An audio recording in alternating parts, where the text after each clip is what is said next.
I didn't expect anything to change that night. I was just returning a thermos. That's all.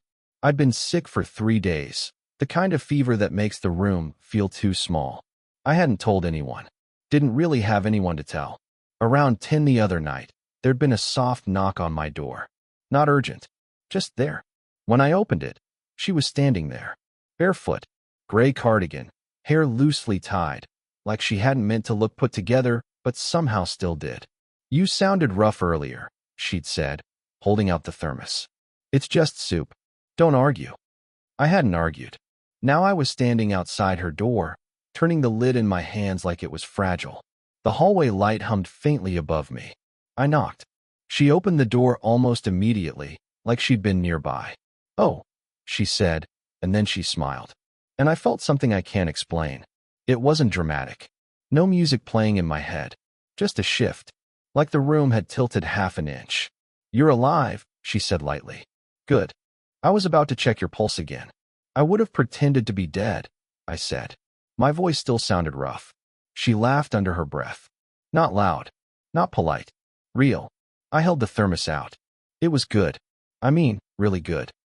It's lentil. Hard to mess up. I couldn't. Her eyes stayed on mine a second longer than necessary. Then she reached for the thermos. Our fingers brushed, not intentionally, but neither of us pulled away quickly. She must have noticed too, because she cleared her throat softly and stepped back. "You look better," she said. I shaved. I noticed. I didn't know what to do with that, so I folded the edge of the envelope I'd been holding. Rent money, slightly creased, and smoothed it again with my thumb. A stupid habit. I always needed something in my hands. She leaned against the doorframe instead of inviting me in. "How's the city treating you?" she asked. "It's loud. That's your official review." "For now." She nodded, like that made sense. Like she understood more than I was saying. Living upstairs meant I heard her sometimes, moving around late, the low sound of the television, once the faint echo of music that sounded older than me. I'd imagined what her life looked like before I moved in. Husband, maybe. Kids. But the house was quiet. Too quiet. "Do you miss home?" she asked. I shrugged. I don't text people as much as I think I will. That's not what I asked. I smiled, but it didn't hold. She noticed. She always noticed. There was a pause. Not awkward exactly. Just full. The hallway clock downstairs ticked loudly. Someone outside revved a motorcycle and sped off. Ordinary sounds. But they felt sharpened. "You don't have to knock if you need something," she said finally. "I'm usually up. I don't want to bother you." "You're not a bother." It was the way she said it, steady, certain, that made my chest tighten. I glanced at her hands without meaning to. No ring. Just a faint line where one used to be. I looked away too fast. She saw that too. "You're 24, right?" she asked. "Yeah." She nodded slowly, like she was filing that away. "I forget sometimes," she added. "You seem older." I get that a lot. That wasn't a compliment. I'll take it anyway. That made her smile again. Smaller this time. Softer. The porch light flickered once. She pushed off the doorframe, stepping half a step closer. Not enough to cross a line. Just enough that I noticed the faint scent of soap on her skin. "Get some rest," she said. "And drink water. Actual water. Not whatever you boys survive on." "I don't survive. I adapt." She shook her head, amused. Then she did something unexpected. "Come by tomorrow evening," she said. Casual. Almost careless. "I make too much dinner." I blinked. Like, as a tenant.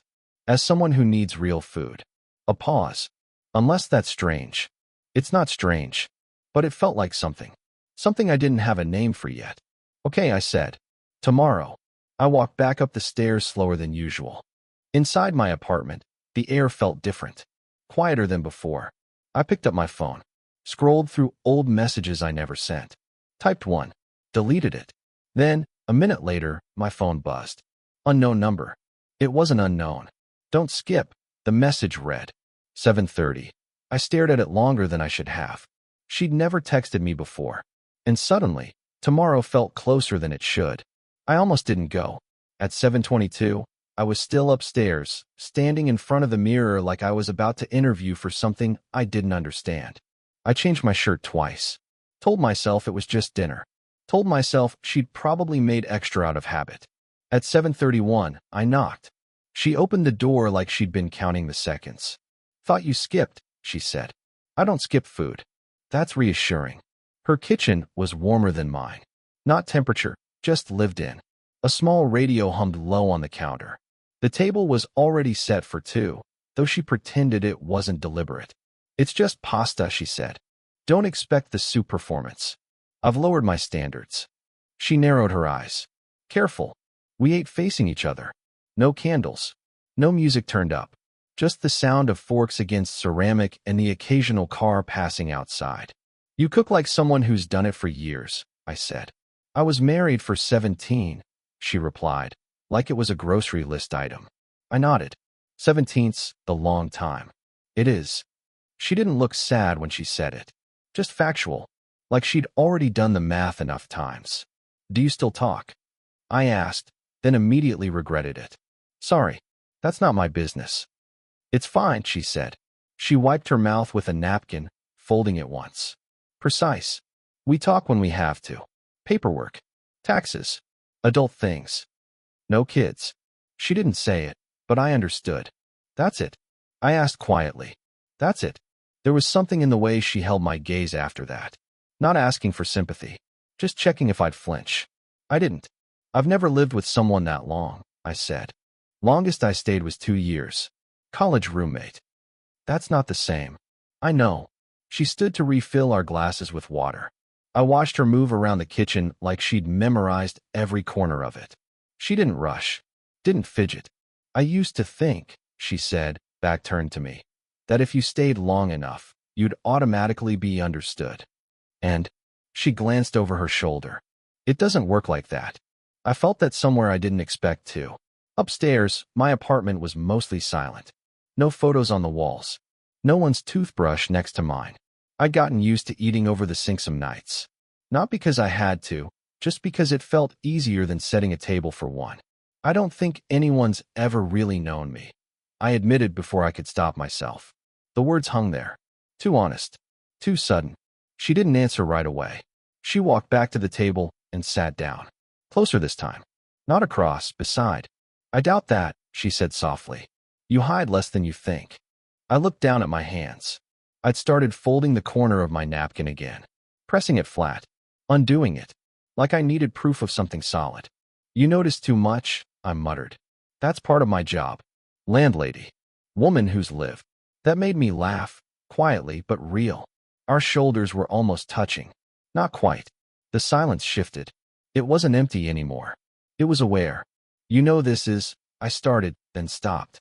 "What?" she asked. "Nothing." "Say it." I exhaled slowly. People would talk. She didn't pretend not to understand. "Yes," she said. We both looked at the table after that.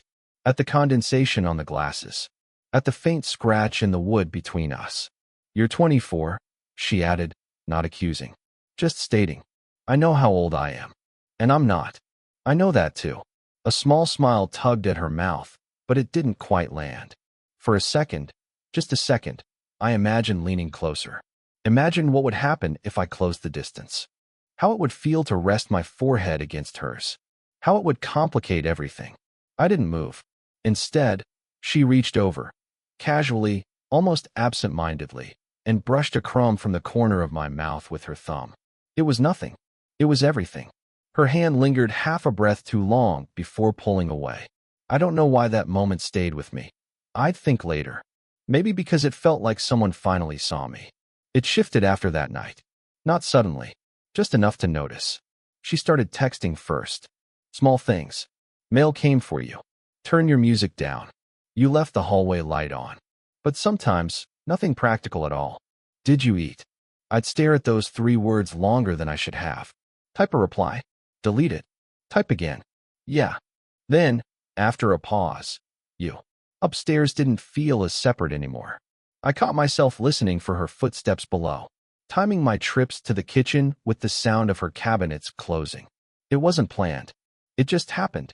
One afternoon, I came home early and found her in the small backyard, struggling with the old wooden gate that never shut properly. "It sticks," she muttered, pushing it with her hip. "Here," I said, stepping closer. We both grabbed the edge at the same time. hands inches apart. The wood scraped loudly as we forced it into place. It needs sanding, I said. It needs replacing. We didn't let go right away. Sunlight fell across her face, softer than usual. She looked younger when she squinted, less composed. You don't have to fix things, she said quietly. I know. But I stayed. She wiped her hands on her jeans. I noticed the faint line on her finger again, where a ring used to sit. I wondered if she noticed me noticing. I had coffee with a friend today, she said, too casually. Oh, she asked about you. That made my stomach tighten. What did you say? That my tenant is quiet. Pays on time. Keeps to himself. Accurate. She said. I smile more lately. I looked down at the latch between us. Maybe you just like your coffee. Maybe. A beat. She also said people notice things. There it was. Not dramatic. Just placed between us like something fragile. I nodded slowly. People get bored. Or curious. We both stepped back at the same time, like the air had shifted. That night, she didn't text. I told myself that was good. Normal. Healthy. Around midnight, I heard footsteps on the stairs outside my door. Slow. Then stopping. I didn't move. Just stood in the middle of my apartment, listening. A soft knock. Not urgent. Just there. When I opened the door, she looked different. Not dressed up. Not undone. Just uncertain. I couldn't sleep, she said. Me neither. Silence stretched. Thick, but not uncomfortable. Just heavy. I keep thinking, she started, then stopped. About. I asked gently. Her eyes searched my face like she was trying to read something written there. You're young, she said finally. You have options. People your age. People who won't, she trailed off. Won't what? Complicate you. I exhaled slowly. Is that what this is? I don't know what this is. That came out sharper than she intended. She softened immediately. That's the problem. A door closed somewhere downstairs. A neighbor, maybe. The sound snapped something in her posture. She stepped back half an inch. This is exactly what I mean, she whispered. I don't want to be someone you look back on as a mistake. I almost laughed at that. Not because it was funny. Because it hurt. You think I'm that careless? I asked. She shook her head quickly. No. I think you're impressionable. I'm not. You don't know that. We were close now. Closer than the backyard. Closer than the kitchen table. Her hand hovered near my arm, not touching. Just there. Like she was measuring the distance. I should go, she said. But she didn't move. I could see the conflict in her face. Wanting to stay? Wanting to leave? Wanting me to decide? I lifted my hand slowly. Gave her enough time to step back. She didn't. My fingers brushed her wrist. Warm. Steady pulse. Her breath caught, barely. If I asked you to stay, I said quietly, would you? Her eyes flicked to my mouth, then back to my eyes. For a second, just a second, she leaned in. And then footsteps echoed again on the staircase below. She pulled back like she'd been burned. I can't, she whispered. And just like that, the door between us felt wider than it had before. It was a Thursday. Nothing dramatic about it. She asked if I could help carry a box of old books to the donation center a few blocks away. They've been sitting in the hallway for months, she said. I keep pretending I'll read them again. We walked side by side, the box between us. It wasn't heavy, just awkward. Our hands brushed sometimes when the cardboard shifted. The air was cooler than usual. Early evening. The kind of light that makes everything look softer than it is. You don't have to do this, she said at one point. It's a box, I replied. That's not what I meant. I didn't answer. At the small park near the corner, she stopped walking. Let's sit for a minute, she said, nodding toward an empty bench. We placed the box at our feet. I noticed the titles on top. Old novels, a cookbook, something about travel and places she'd probably meant to visit. You read all of these? I asked. Most, she said. Some I just like the idea of. I glanced at her. You do that a lot. What? Like the idea of something. She didn't smile. A group of teenagers passed by, laughing too loudly. One of them looked at us. At her, then at me, and then looked again. Not subtle. She saw it. Her shoulders straightened slightly, like she was bracing for something that hadn't been said. This is what I'm afraid of, she murmured. Teenagers in a park. You pretending you don't notice. I inhaled slowly. I noticed. Good. Silence settled between us. Not hostile. Just exposed. I ran into my ex last week, she said suddenly. I turned toward her. You didn't tell me. There wasn't anything to tell. That's not true. She picked at a loose thread on her sleeve. Micro movements. Contained. He asked if I was seeing someone, she continued. I said no. The word landed heavier than it should have. And? I asked. And he looked relieved. I didn't like the tightness that formed in my chest. It surprised me. Jealousy felt too dramatic a word for it. But it was close. Why relieved? I asked, trying to keep my voice even. Because it would mean I moved on, she said quietly. And I don't think he likes the idea of that. And do you? The question slipped out before I could filter it. She looked at me then. Fully. Do I like the idea of moving on? She clarified. Of this? I said, gesturing vaguely between us. Her jaw tightened slightly. Not defensive, just overwhelmed. You think this is moving on? She asked. I think it's something. She exhaled through her nose. That's the problem. I don't know what it is. I don't know if it's loneliness. Or ego. Or what? Or you. That one hit. I leaned back against the bench, staring ahead at the empty swing set. You make it sound like I'm a phase. I'm trying to make sure you're not. The box of books sat at our feet like evidence of something unfinished. You keep saying I'm young, I said quietly. Like that disqualifies me. It doesn't disqualify you, she replied. It makes me careful. Careful of what? She didn't answer right away. Her fingers brushed mine on the bench, not intentionally. But she didn't pull away. Careful of needing you, she admitted finally. There it was. Not loud. Not dramatic. Just placed between us like truth. My throat tightened. You think I don't already? I started, then stopped.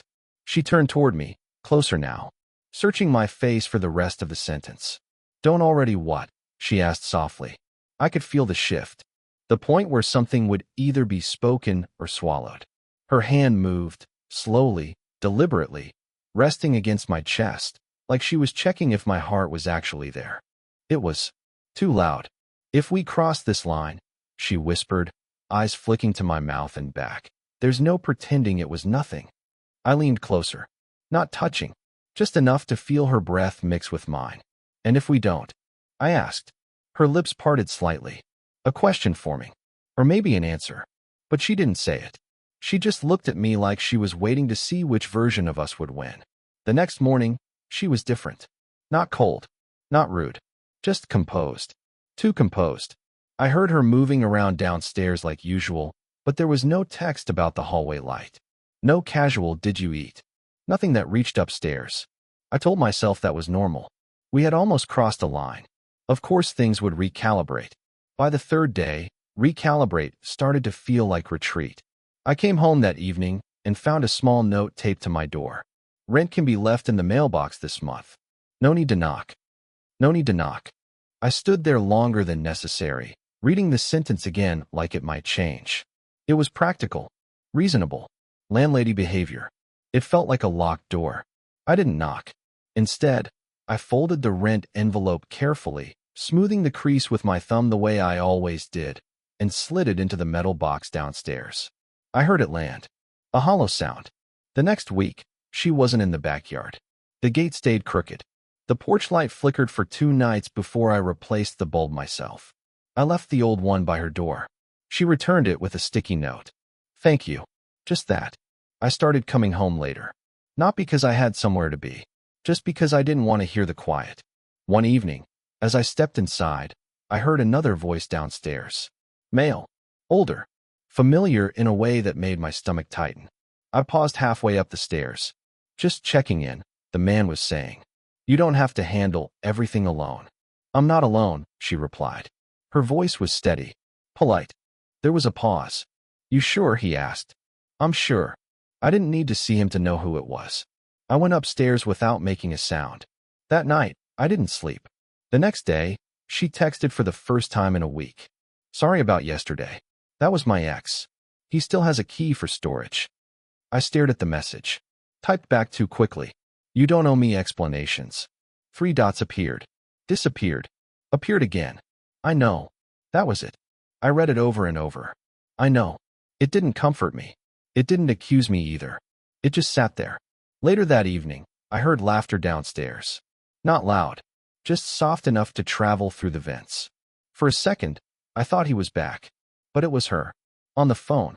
"I can't do this again," she said quietly to whoever was on the other end. "He's 24. A pause. "No, that's not the point. The point is, I don't trust myself." Something in my chest tightened, not sharp enough to break, just enough to bruise. The next day, she left early. I watched from the upstairs window as she got into her car. She didn't look up. I thought about running downstairs, about saying something clear and adult and steady. Instead, I stayed where I was. That evening, I typed a message. "If this is about age, I need you to know I'm not confused." I stared at it. Read it twice. 3 times. Deleted it. Rewrote it. "I'm not a phase." Deleted that too. My phone screen went dark in my hand. I didn't feel heartbroken. I felt paused, like life forgot to finish the sentence. At 7:30, the time dinner had once started, I walked past her door. The light underneath was on. I slowed down. Stopped. My hand hovered near the wood. I could knock. It would be easy. Familiar. Instead, I let it fall back to my side and kept walking upstairs. It rained the night I finally knocked. Not heavy, just steady enough to make the porch light flicker against the wet pavement. I hadn't planned it. I was halfway up the stairs when the power in my apartment cut out, the old wiring giving up again. I stood there in the dark for a second. Then I went back down. Her kitchen light was on. Soft. Familiar. I knocked before I could rethink it. She opened the door slowly, like she already knew it was me. "The power's out upstairs," I said, immediately aware of how small that sounded. "I know," she replied. "It's the breaker. Come in." I stepped inside. The house smelled like tea. Something herbal. The radio was off this time. No background noise to hide behind. She walked to the fuse box in the hallway, flipped a switch. The lights buzzed faintly, then steadied. "That should do it," she said. "Thanks." Neither of us moved toward the door. Rain tapped against the windows. A quiet rhythm. Her kitchen clock ticked louder than usual. "You've been avoiding me," I said. Not accusing, just tired. She didn't deny it. "Yes." I nodded once. "Why?" She leaned back against the counter, folding her arms, then unfolding them again, like she couldn't settle. "Because I needed to know if this would fade," she said. "If it was just proximity, or rebellion, or something you'd wake up from." And my voice came out steadier than I felt. It didn't. The word hung there. I swallowed. "You think I'm going to regret this?" "I think I might," she said softly. "If I hurt you." That wasn't what I expected. "You don't get to decide that alone," I replied. Her eyes flicked up to mine. Searching. Measuring. "You're at the beginning of things," she said. "Careers. People. Options. I've already lived a lot of mine." "You say that like you're finished." A small exhale. Almost a laugh. "I'm not finished." "Good." Silence again. But this time it wasn't avoidance. It was the kind that comes before something breaks open. "I don't want to be careful anymore," I said quietly. "Not like this." She looked down at her hands, then back at me. "Say it," she murmured. My chest felt tight. Not dramatic, just exposed. "I think about you," I said. "More than I should. I listen for you. I wait for messages I pretend I don't care about. And when you pull away, it's not relief. I stopped searching." "It's what?" she asked. "Loss." Her breath caught slightly. "Barely there." "I don't feel young around you," I added. "I feel seen." That word again. It landed between us differently this time. She pushed off the counter and stepped closer. Not rushed. Just certain. "You make me forget I'm supposed to know better," she admitted. "You make me want things I already told myself I was done wanting." "Like what?" She hesitated. That old restraint flickering across her face. "Like being chosen," she said finally. The rain softened outside. I reached for her hand. Slowly, giving her time to step back. She didn't. Her fingers curled around mine, warm and steady. "If we do this," she said, eyes holding mine, "we don't pretend it's small." "We don't," I agreed. "And if it ends?" "It ends," I said. "But it's ours." That seemed to settle something in her. Not erase the fear. Just balance it. She studied my face for a long second, like she was memorizing it. Then she gave the smallest nod. "Okay," she said. Not dramatic. Not triumphant. Just okay. And somehow, that felt bigger than anything else she could have said. It didn't change overnight. There was no dramatic morning after. No sudden declarations echoing through the hallway. The next day, I still went upstairs. She still made tea downstairs. The porch light still flickered when it rained. But something had shifted. At 8:47 a.m., I found her in the kitchen before work, standing by the counter with her mug. Black coffee. No sugar. She glanced up when I walked in without knocking. And this time, neither of us hesitated. "You're early," she said. "Couldn't sleep." She studied me for a second. Not suspicious. "Just checking." "Tea?" she asked. "Coffee," I replied. She poured it without asking how I take it. She already knew. We stood side by side, not touching, but close enough that our shoulders brushed when she reached for the sugar she doesn't use. It wasn't dramatic. It was ordinary. And somehow, that felt bigger than the almost kiss in the park. Weeks passed. Slowly. Deliberately. We kept it quiet. Not secret, just ours. I still paid rent the same way, though sometimes I left the envelope on the kitchen table instead of the mailbox. She still reminded me about the trash pickup schedule. I fixed the gate eventually. She pretended not to watch me do it, but I felt her eyes through the window. One evening, we walked past that same park bench where everything had nearly unraveled. "Still here," I said, nodding toward it. "Benches don't overthink," she replied. We sat down anyway. No teenagers this time. Just the sound of distant traffic and someone walking their dog. "I almost ran that night," she admitted quietly. "I know. You would have let me." "I would have." She looked at me then, not searching, not measuring, just present. "I'm glad you didn't," I added. "Me too." There were still moments. Flickers of doubt. Her ex called once about paperwork, and I felt the old tightening in my chest. I got invited out by friends my age, and she went quiet for a few hours afterward, pretending she wasn't wondering what that world looked like. But we talked about it now. Not perfectly. Sometimes awkwardly. Sometimes with long pauses and half-finished sentences. We didn't try to be fearless. We just stopped pretending we weren't afraid. On Sunday mornings, she makes too much breakfast on purpose. I complain about it and eat anyway. Sometimes I catch her watching me like she's still deciding if this is real. Sometimes I watch her the same way. The thermos sits on her kitchen shelf now. Clean. Unremarkable. But every time I see it, I remember standing in that hallway, not knowing what a smile could undo. I don't feel younger around her. I don't feel older either. I just feel steady, like the sentence finally finished itself. Tonight, the rain starts again. The porch light flickers. She's at the stove, stirring something simple. I step up behind her, not dramatic, just close enough to rest my chin lightly against her shoulder. She doesn't flinch. "Too much salt?" she asks. "Maybe," I say. She smiles. That same first smile, softer now, familiar. And this time, I know exactly what I'm feeling. Did this story stay with you? What kind of quiet, real love stories do you want to hear next?